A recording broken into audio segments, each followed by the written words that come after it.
Hey everybody, welcome to Storyline. Thank you so much for tuning in as we continue our Think Different series. Steve Jobs was a rare combination of designer and engineer. And it was this fusion of aesthetic sense with a sense for what's going on under the hood of computer technology that made him such a brilliant innovator in his field. He described what was going on in his thinking when he said design is not just what it looks like and feels like. Design is how it works. He's referring, of course, to Apple products, but he's talking about the world in general. And he's essentially saying that design isn't merely aesthetics. It's not just a veneer. It has to do with what's under the hood, what's going on beneath the surface. And in this, Jobs was unique because he was looking at the world around him and observing the way reality operates and then incorporating those features into his design. On another occasion, explaining the creative process, he said that creativity is just connecting things. Just connecting things, he said. That is to say that Steve Jobs was an observer of what's going on around him in the natural world and then took those features and incorporated them into the products that he was creating. He goes on and says, when you ask creative people how they did something, they feel a little guilty because they didn't really do it. They didn't really do it. They just saw something. It seemed obvious to them after a while. They just saw something. They connected things. They were moving through life, observing the way things operate, and suddenly the epiphany comes and the design emerges out of observation. Now, I'd like to explore with you, in part 3 of our Think Different series, the way reality itself is designed to operate by God Himself. We're titling this session Law and Sin, and I know, of course, that that is a rather mundane and boring title, but you'll see that it's not really mundane or boring at all. We're essentially going to ask 2 questions that are related. Number 1, how is reality designed? And number 2, how does reality work? What's actually going on as we observe the things taking place in the world and in the universe around us? Now, let's begin by exploring how Scripture describes the law of God. And this is fascinating because you'll notice, first of all, in Psalm 119, verse 32, that David, King David, under inspiration, perceives the law of God as a vast horizon of freedom. Watch this. He says, I run in the path of your commands, for you have set my heart free. Notice the relationship in this passage between law, or God's commands, and freedom. We don't naturally think of these 2 things going together, but if you incorporate, as David does here, the idea of running within God's commands, you immediately realize that there's something brilliant being described here. If you try to break into a sprint, for example, in a room that is 10 feet by 10 feet, you're not going to get up much speed before you run into the wall. In order to run, you necessarily have to have a large horizon, a large platform of freedom. Running requires an expansive horizon. David perceives God's law like that. God's law is actually the opposite of restrictive. It is liberating. James chapter 1 and verse 25 picks up on this concept. And James says that God's law is a perfect or complete law of liberty. Notice the juxtaposition of 2 words that we don't normally bring together in a single sentence, law and liberty. Law conjures up in our minds the idea of restriction. Liberty, of course, conjures up in our minds the idea of freedom.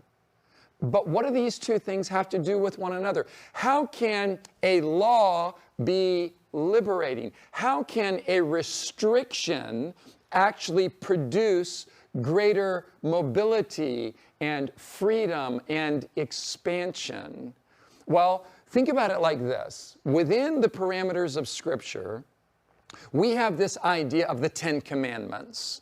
The Ten Commandments, well, it's a short list, but that short list of 10 commandments is further reducible, according to Scripture, to just 2 commandments. And the 2 commandments that are articulated in Scripture are reducible to 1 commandment. On all levels, you're looking at the same thing, but at different configurations, if you will. For example, in Matthew 22, Jesus was asked a question by somebody. Teacher, this particular individual asked, which is the great commandment in the law? So the question here is regarding the law of God. And Jesus said to him in verse 37, you shall love the Lord your God with all your heart, with all your soul, and with all your mind. Jesus identified this as the first great commandment. And he said that the second is like it. Like it in what sense? Well, he says, you shall love your neighbor as yourself.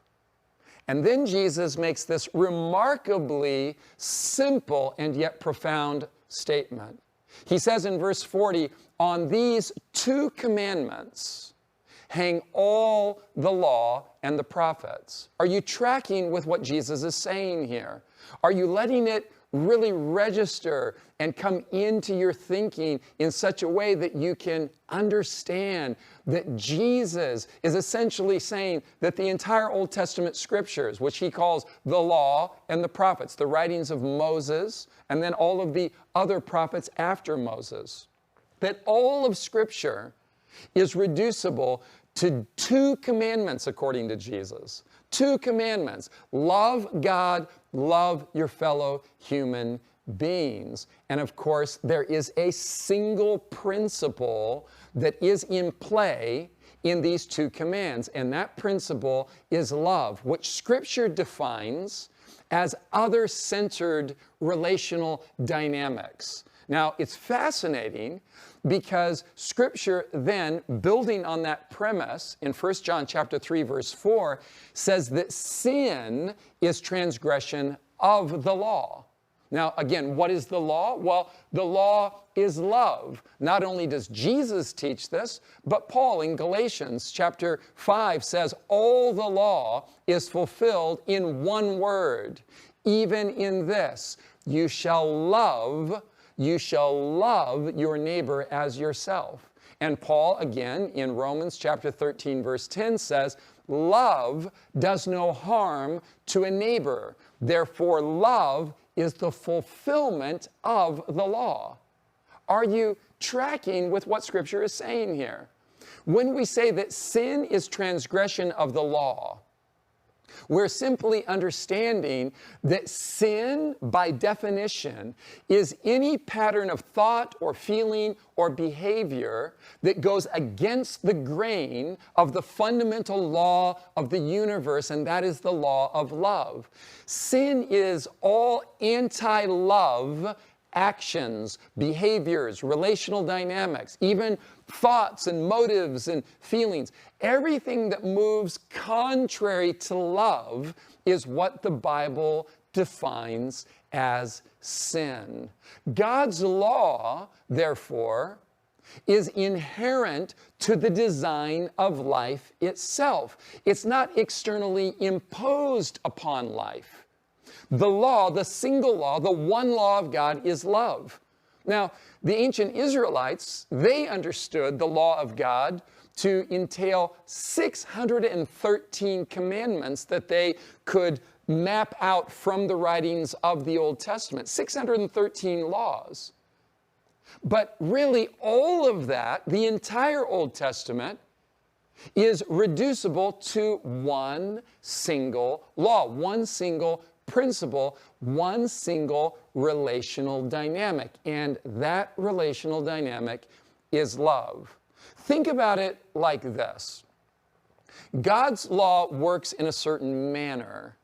God's law, at first consideration, from our point of reference as fallen human beings who are ourselves already restricted and we are completely confused as with regards to the way things work, at first glance, God's law looks like it's restrictive.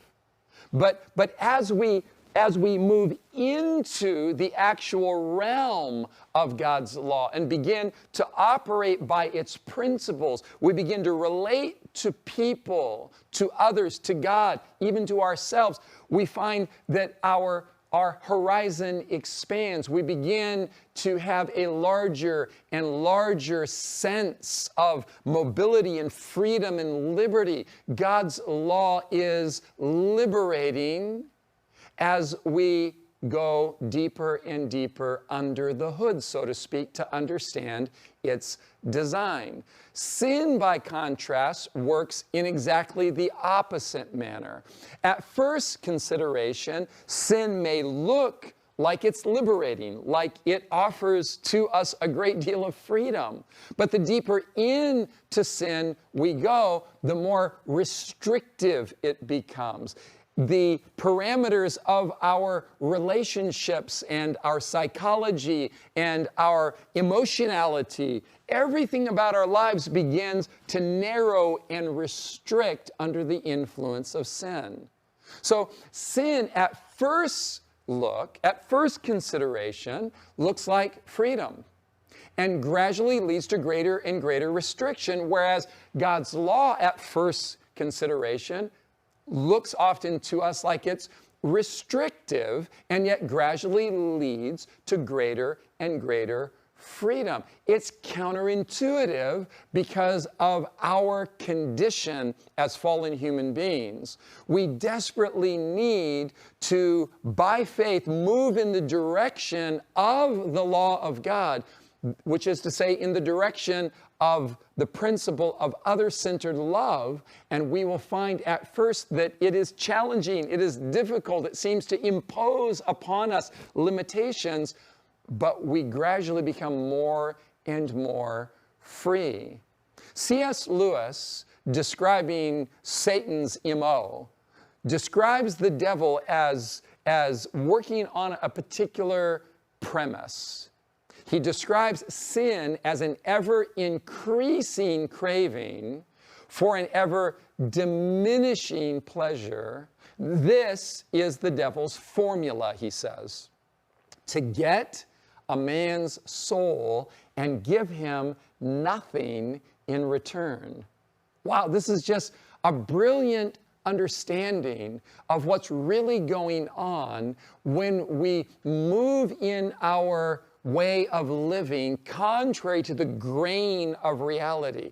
You can't grab hold of the fabric of reality and twist it out of shape for too long before it wants to bounce back and maybe even cause pain in the process of taking its original form. God made the world to operate in a very specific way. In Psalm 19, verses 7 and 8, we read this brilliant insight. The law of the Lord is perfect. That is, the law of the Lord is complete, converting or restoring the soul. The testimony of the Lord is sure, making wise the simple. The statutes of the Lord are right, rejoicing the heart. The commands of the Lord, the command of the Lord is pure, enlightening the eyes. Think about it. According to this scripture, God's law increases or restores mobility to the human mind and heart and life. It makes us more free, not more restricted. God's law, according to this passage, imparts wisdom. That is to say, God's law describes the way life is, the way life operates. And the more we understand God's law, the more we understand the way things operate. But he goes on in this passage and says that God's law rejoices the heart. It generates joy. It produces happiness. And then he says it enlightens the eyes. It opens the mind. God's law is the means by which we become more and more and more liberated in our existence, not more and more restricted. Steve Jobs understood that the real essence of good design and engineering is simplicity. Simple, he said, can be harder than complex. Simple can be harder than complex. What does he mean by this? You have to work hard to get your thinking clean of all the clutter of the additions and all of the accumulation of unnecessary features. You have to work hard to get your mind clean, to make it simple. But it's worth it in the end, because once you get there, once you reduce things to their simplest form, then he says you can move mountains. Now, of course, he's talking about design, product and service design. But this is true regarding life in general. We need to reduce things to their simplest possible form. And once we understand the simple form, then we can build on that. God, I'm going to suggest to you, is the original minimalist, because everything God has made is built on a single design feature, and that single design feature is love. The best way to think different is to think in harmony with the way things are. Design is not so much a matter of twisting and shaping reality to fit our ideas. According to Steve Jobs, good design is merely a process of observation, noticing the way things are and then interfacing with the way things are. Design in God's universe is one simple, profound law, one simple principle, and that simple principle is love.